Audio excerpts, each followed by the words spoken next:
जनपद गोरखपुर की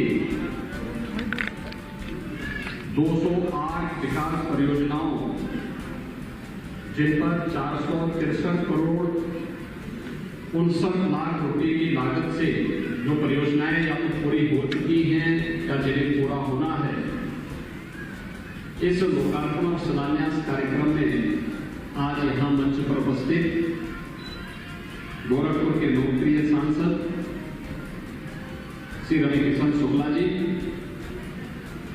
माननीय सांसद बांसगांव श्री कमलेश पासवान जी, जिला पंचायत के अध्यक्ष श्रीमती साधना सिंह जी, गोरखपुर के महापौर श्री सीताराम जायसवाल जी, माननीय विधायकगण श्री महेंद्रपाल सिंह जी, श्री विपिन सिंह जी, श्री राजेश त्रिपाठी जी, श्री श्रीराम चौहान जी, डॉक्टर विमलेश पासवान जी, श्री श्रवण निषाद जी, श्री प्रदीप शुक्ला जी, भारतीय जनता पार्टी के कर्मठ क्षेत्रीय अध्यक्ष डॉक्टर धर्मेंद्र सिंह जी, जिलाध्यक्ष श्री युधिष्ठिर सिंह जी, आज के इस शिलान्यास और लोकार्पण कार्यक्रम में उपस्थित सभी विभिन्न संगठनों के पदाधिकारी, कार्यकर्ता भाइयों बहनों, मैं सबसे पहले कल गुरु पूर्णिमा है और गुरु पूर्णिमा के एक दिन पहले गोरखपुर वासियों को 463 करोड़ रुपए की लागत की परियोजनाओं के लोकार्पण शिलान्यास के लिए हृदय से बधाई देता हूं। आप सबके प्रति मैं अपनी शुभकामनाएं भी व्यक्त करता हूं। विकास हम सबके जीवन में परिवर्तन ला सकता है और इसीलिए अलग अलग क्षेत्रों में विकास की परियोजनाओं को समयबद्ध ढंग से आगे बढ़ाना ये केंद्र और प्रदेश सरकार की शीर्ष प्राथमिकता में है। बिना भेदभाव के विकास का लाभ समाज के प्रत्येक तबके को प्राप्त हो सके, प्रत्येक नागरिक के जीवन में इन योजनाओं का लाभ प्राप्त हो सके, इसी उद्देश्य के साथ में केंद्र और प्रदेश सरकार निरंतर कार्य कर रही है। विकास सबका, योजनाओं का लाभ भी सबको, जाति, मत, मजहब, क्षेत्र या भाषा के आधार पर भेदभाव किसी के साथ नहीं, लेकिन कानून के साथ खिलवाड़ करने की इजाजत किसी को नहीं, इस संकल्प के साथ जब सरकार कार्य करती है, इसने प्रदेश के प्रशासन को बदलने में बड़ी भूमिका का निर्वहन किया है। भाइयों बहनों, आज हम संभव हो पा रहे हैं कि इतनी बड़ी बड़ी परियोजनाएं प्रदेश के हर एक जनपद में देने में सफल हो रहे हैं। गोरखपुर जनपद में विकास की परियोजनाओं के लिए हमारे जनप्रतिनिधियों को अथक परिश्रम करना पड़ता है। उन्होंने प्रस्ताव समय से भिजवाए, सरकार ने समय पे पैसा दिया, प्रशासन ने उन योजनाओं को समयबद्ध ढंग से लागू किया, आज इन योजनाओं का लाभ आपको प्राप्त हो रहा है। ऐसे ही पूरे प्रदेश के अंदर हर एक जनपद में विकास की छोटी हो या बड़ी परियोजना बिना भेदभाव के समाज के प्रत्येक तबके को जहां प्राप्त हो रही है और वह प्रदेश के आर्थिक उन्नयन में अपना योगदान दे पा रही है, तो वही गरीब कल्याणकारी योजनाओं का लाभ भी बिना भेदभाव के प्रत्येक नागरिक को प्राप्त हो रहा है। कोई अनुमान करता था कि 5 वर्ष में 45 लाख गरीबों को ग्रामीण और शहरी क्षेत्र में एक आवास उपलब्ध हो जाए। हम लोगों ने ये जो देखा था कि स्ट्रीट वेंडर को, पटरी व्यवसायियों को लोग हटाते थे, उन्हें शोषण का जरिया बनाते थे, लेकिन व्यवस्थित रूप से उन्हें योजनाओं के साथ जोड़ करके उनके जीवन में उन्नयन लाया जाए, इस कार्यक्रम को आगे बढ़ाने का कोई भी ईमानदार प्रयास इससे पहले नहीं हो पाया था और उसी का परिणाम था कि योजनाएं तो बनती थी, लेकिन जिस तबके के लिए योजना बनती थी उसे उस योजना के बारे में कोई जानकारी नहीं होती थी। आज प्रदेश के अंदर 8.5 लाख स्ट्रीट वेंडर प्रधानमंत्री पीएम स्वनिधि योजना के साथ जुड़कर के योजनाओं का लाभ प्राप्त कर रहे हैं। वो ये सोचता था कि गरीब के लिए भी इलाज मुफ्त में हो जाए।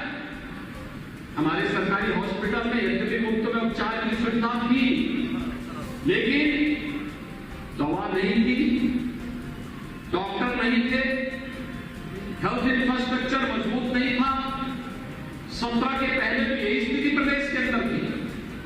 लेकिन आज आयुष्मान भारत की योजना और मुख्यमंत्री आयुष्मान भारत योजना के माध्यम से हर एक व्यक्ति को जो भी जरूरतमंद है 5 लाख रुपए तक की स्वास्थ्य बीमा का कवर मिलना, यह शासन की गरीब कल्याणकारी योजना का ही प्रतीक है।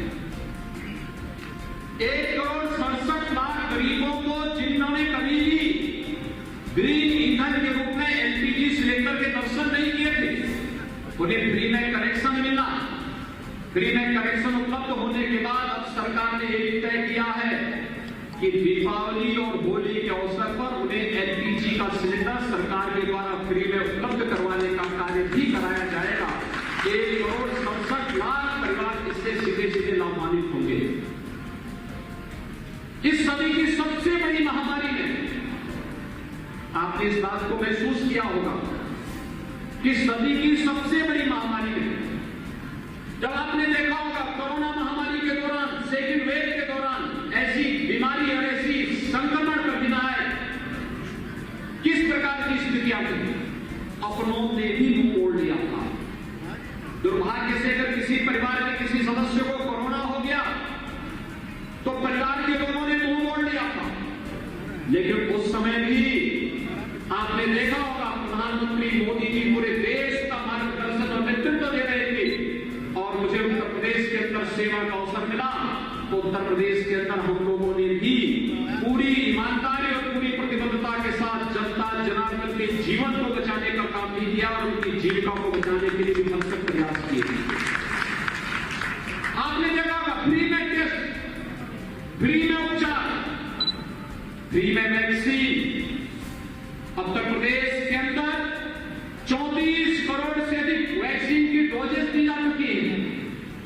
और यही नहीं, वैक्सीन फ्री में देने के साथ ही फ्री में राशन की सुविधा भी और वह भी महीने में 2-2 बार।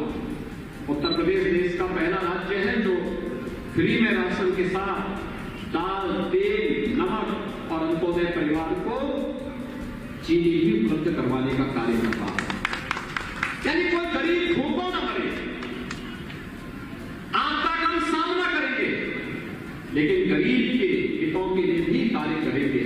और सरकार ने इस कार्यक्रम को ईमानदारी के साथ आगे बढ़ाया।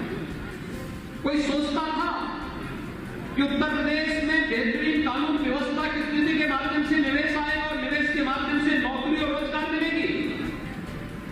अभी आपने देखा होगा नई सरकार के गठन के 100 दिन पूरे हुए थे 5 जून को। उससे 5 जुलाई को 3 जून को प्रधानमंत्री जी ने 80,000 करोड़ रुपए के निवेश के प्रस्ताव को जमीनी धरातल पर शिलान्यास करके 5 लाख नौजवानों को प्रत्यक्ष और 20 लाख नौजवानों के लिए प्रत्यक्ष रोजगार के द्वार भी खोले। आज उत्तर प्रदेश देश के अंदर तेजी के साथ बढ़ती हुई अर्थव्यवस्था के रूप में अपना एक स्थान बना रही है। यहां पर नौजवान के लिए रोजगार भी है, अन्नदाता किसान का सम्मान भी है, इंफ्रास्ट्रक्चर के बड़े बड़े प्रोजेक्ट भी हैं, तो गरीब कल्याणकारी योजनाओं का लाभ भी बिना भेदभाव के समाज के प्रत्येक तबके को उपलब्ध कराने का कार्य हो रहा है। ये जुलाई का महीना है, भाइयों बहनों, गोरखपुर और पूर्वी उत्तर प्रदेश के लोग 1977 से लेकर 2017 तक, जुलाई से लेकर के नवंबर तक हमेशा सशंकित रहते थे। जो आशंका उनके मन में रहती थी, यह आशंका रहती थी मस्तिष्क ज्वर यानी दिमागी बुखार से होने वाली मौत के बारे में। न जाने कौन बच्चा इसकी चपेट में आ जाए। पहले सरकारों ने उपचार की व्यवस्था भी नहीं की, संवेदना भी नहीं थी। हम आभारी हैं प्रधानमंत्री मोदी जी के, जिन्होंने गोरखपुर में एम्स दिया और एम्स का उद्घाटन भी हो चुका है। एम्स अपना कार्य भी करना प्रारंभ कर दिया है। आज एम्स में सभी सुविधाएं उपलब्ध हो चुकी है। गोरखपुर का बीआरडी मेडिकल कॉलेज अब प्रदेश के अंदर उपचार का बेहतरीन केंद्र और बेहतरीन प्रबंधन के माध्यम से दिमागी बुखार यानी मस्तिष्क ज्वर नियंत्रण के नजदीक आ चुका है। मस्तिष्क ज्वर से होने वाली 95% मौतों को नियंत्रित किया जा चुका है। अगर एक बार सभी लोग, जनता जनार्दन, प्रशासन, शासन, सभी विभाग एक साथ मिलकर के कार्य आगे बढ़ा देंगे तो अगले 2 वर्ष के अंदर इंसेफ्लाइटिस का समूल नाश करके इसको पूरी तरह उखाड़ने में भी सफलता प्राप्त हो जाएगी और पूर्वी उत्तर प्रदेश के मासूमों के लिए कभी काल बनी इंसेफ्लाइटिस की बीमारी को पूर्णतः नियंत्रित करने में सफलता प्राप्त कर लेंगे। इंसेफ्लाइटिस पर नियंत्रण इस बात को प्रमाणित करता है कि लोक स्वास्थ्य ये केवल और केवल यह स्वास्थ्य विभाग का कार्य नहीं, लोक स्वास्थ्य का विषय आम जनमानस की दिनचर्या पर भी और उनके जीवन में स्वच्छता, शुद्ध पेयजल और उनकी स्वयं की संयमित और नियमित दिनचर्या पर भी निर्भर करता है। और लोक स्वास्थ्य के कार्यक्रम को हम तभी सफलतापूर्वक आगे बढ़ा देंगे जब हर व्यक्ति अनुशासित जीवन जीते हुए अपने जीवन में स्वच्छता का महत्व रखते हुए शासन के बताए गए दिशा निर्देशों को समय समय में पालन करता हुआ आगे दिखाई देगा तो उसका लाभ उसे निरंतर प्राप्त होता रहेगा। आज इंसेफ्लाइटिस पर नियंत्रण उसका एक बेहतरीन उदाहरण है। भाइयों बहनों, इंसेफ्लाइटिस के बेहतरीन नियंत्रण के इस कार्यक्रम को आगे बढ़ाते हुए अभी हम लोगों को लापरवाह नहीं होना है। अभी हमें इसकी सावधानी, जो इसके प्रति आवश्यक सतर्कता और सावधानी है, इसका ध्यान में रखते हुए स्वच्छता के प्रति, शुद्ध पेयजल के प्रति निरंतर सतर्क रहते हुए जहां कहीं भी गंदगी हो उसको वहां से हटाने के लिए हम सबको सामूहिक रूप से प्रयास करना होगा। इस समय जुलाई का महीना है, यद्यपि मानसून लेट है, अब तक मूसलाधार बारिश पड़ती, इसलिए बाहर कार्यक्रम करने की बजाय हम लोगों को मैरिज हॉल में कार्यक्रम नहीं करना पड़ा। लेकिन मेरी आप सबसे अपील होगी, आज गोरखपुर विकास की एक नई ऊंचाइयों को छू रहा है। गोरखपुर की जितनी भी अपेक्षाएं थी बंद फर्टिलाइजर कारखानों को चलाने का, वो प्रारंभ हो चुका है। एम्स बनाने का, एम्स न केवल स्थापित हुआ है बल्कि एम्स यहां पर अपनी उपचार की सुविधा के साथ साथ 750 से अधिक बेड्स के साथ उपचार की बेहतरीन सुविधा गोरखपुर वासियों को उपलब्ध करा रहा है, पूर्वांचल वासियों को उपलब्ध कराना प्रारंभ कर दिया है। बिहारी मेडिकल कॉलेज के पुनरुद्धार का मामला हो, गोरखपुर की सड़कों के चौड़ीकरण का मामला हो और विद्युत की अनियमित आपूर्ति पर ब्रेक लगाते हुए विद्युत की आपूर्ति को नियमित बनाने का कार्य हो या विकास की छोटी बड़ी वे सभी परियोजनाएं जो बाढ़ से जुड़ी हुई थी, स्वास्थ्य से जुड़ी हुई थी, शिक्षा से जुड़ी हुई थी, इंफ्रास्ट्रक्चर से जुड़ी हुई थी, इन सभी को व्यवस्थित रूप से आगे बढ़ाने का कार्य किया। सरकार पैसा दे सकती है, उन्हें समयबद्ध ढंग से पूरा भी कर सकती है, लेकिन उनके संरक्षण का दायित्व जनता जनार्दन को स्वयं देना होगा। यह शहर हमारा है, इस शहर के प्रति हमारा दायित्व है। इस शहर के स्वच्छता, इसकी सुंदरता, इनके संरक्षण का दायित्व भी हमारा है। इस सामूहिक रूप से अगर हम इस कार्यक्रम के साथ जुड़ेंगे तो सचमुच आपका शहर और आपका प्रदेश धीरे धीरे करके फिर से देश के अंदर अग्रणी राज्यों में अपना स्थान बनाएगा और उस दिशा में एक सामूहिक प्रयास किए जाने की आवश्यकता है। मेरा गोरखपुर वासियों से एक अपील होगा, हर परिवार अपने परिवार के, हर नागरिक अपने परिवार के हर सदस्य के नाम पर एक पौधा जरूर रोपित करे। एक पेड़ अपने परिवार के प्रत्येक सदस्य के नाम पर, कहीं भी आपकी स्वयं की जमीन हो, सार्वजनिक जमीन हो, पेड़ लगाना और उसकी सुरक्षा भी करना है। आप देख रहे हैं जो ये जलवायु परिवर्तन हो रहा है, मानसून 1 महीने लेट हो चुका है, इसका प्रभाव इस फसल चक्र पर पड़ेगा, किसानों की आय पर पड़ेगा। 1 महीने लेट मानसून का दुष्परिणाम वास्तव में अन्नदाता किसानों के साथ साथ आम नागरिक को भी भुगतना पड़ सकता है।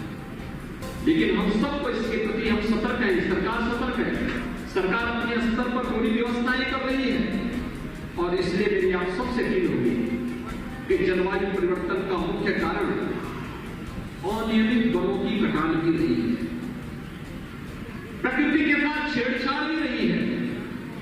हम जब प्रकृति के विपरीत आचरण करने लग जाएंगे और प्रकृति का दोहन अपने स्वार्थ पूर्ति के लिए करने लग जाएंगे तो उसका खामियाजा अंततः जीव सृष्टि को भुगतना ही पड़ेगा। और आज वह स्थिति हम सबके सामने है। इसमें जो घाव दिए हैं मनुष्यों ने, उस घाव पर मलहम लगाने का एक कार्य होगा, आधिकारिक वृक्षारोपण। वृक्षारोपण में एक औपचारिकता नहीं, वृक्षारोपण में भी हम लोग पीपल है, पाकड़, नीम, बरगद, आम, देसी आम, जामुन, अर्जुन और उस प्रकार के पेड़ों को लगे कि जो वास्तव में एक लंबे समय तक छाया के रूप में, औषधि के रूप में, लोगों के लिए प्रकृति के संरक्षण में अपना योगदान दे सके और आने वाली पीढ़ी उन पेड़ों के माध्यम से उनकी छाया के नीचे उनके संरक्षण में अपना जीवन यापन आगे बढ़ाने में भी उन्हें सहायता प्राप्त हो सके।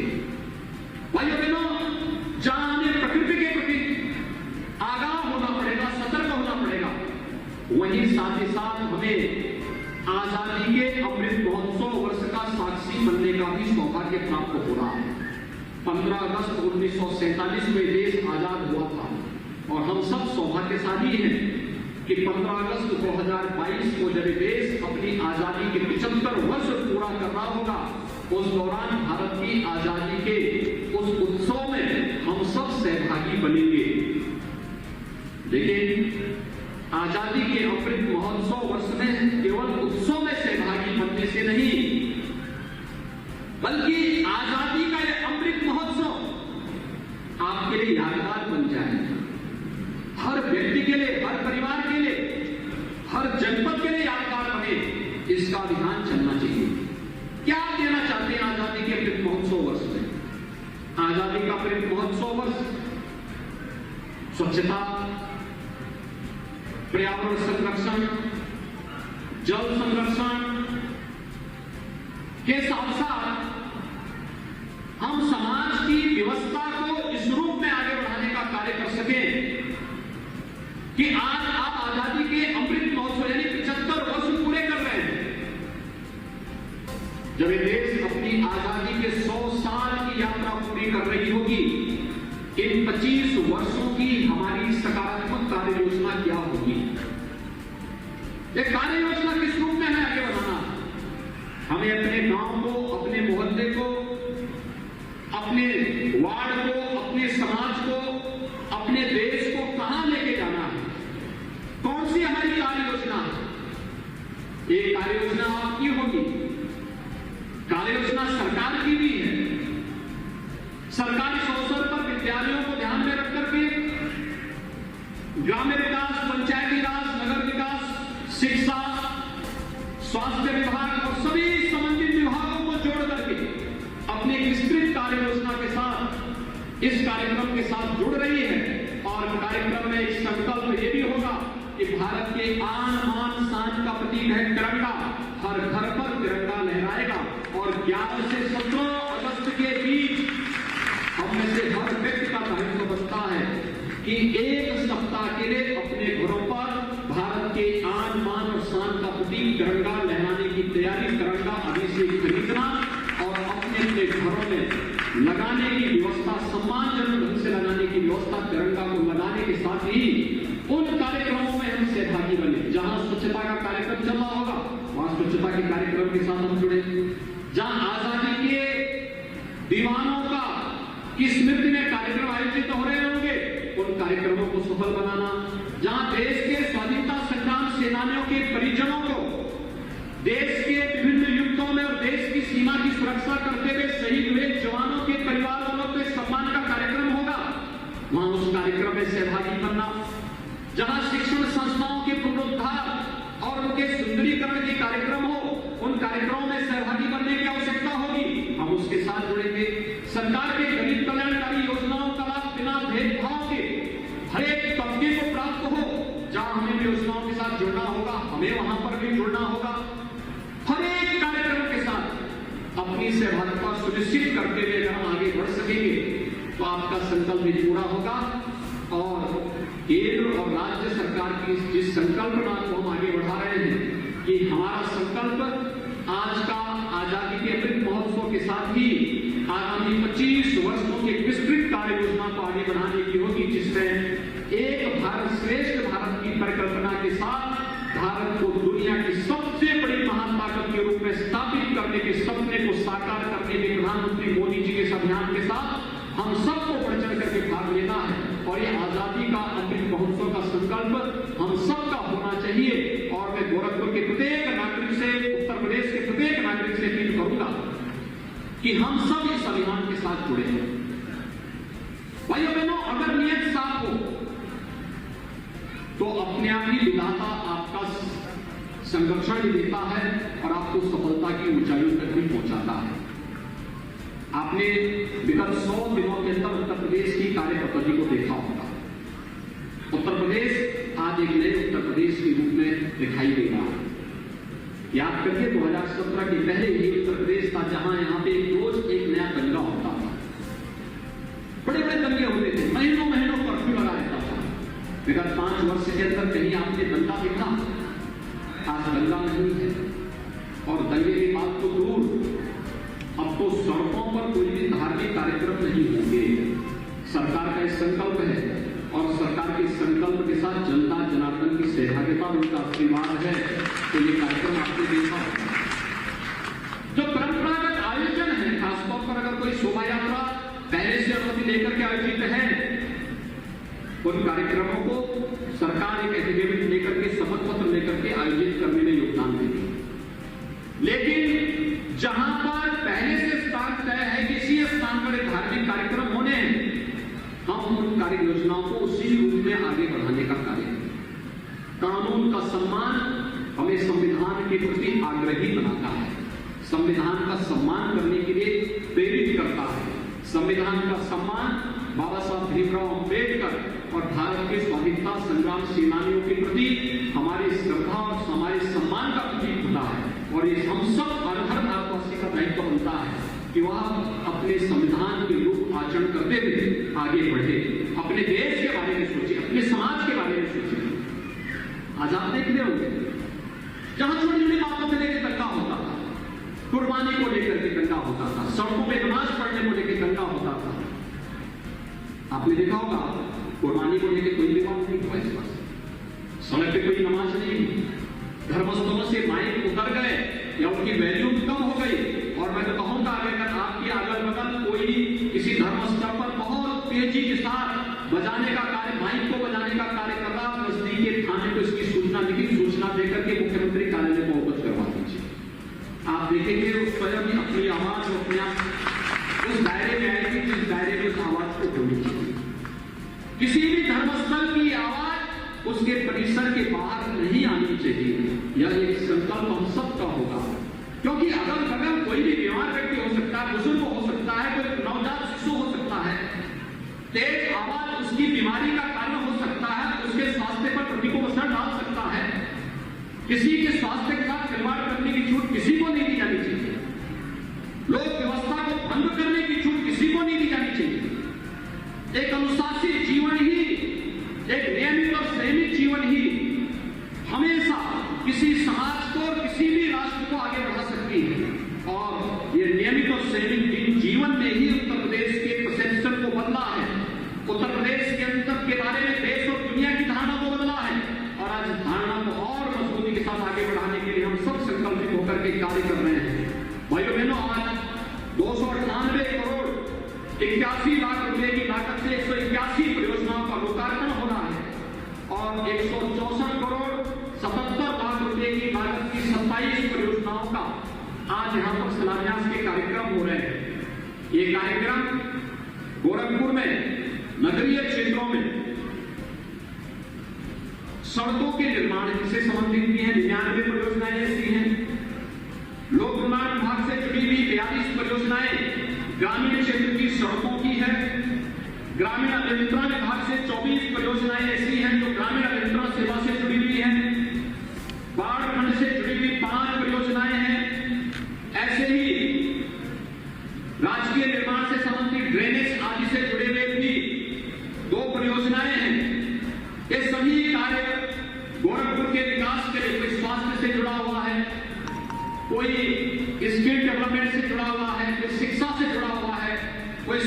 निर्माण से जुड़ा हुआ है, कोई जन निकासी से जुड़ा हुआ है।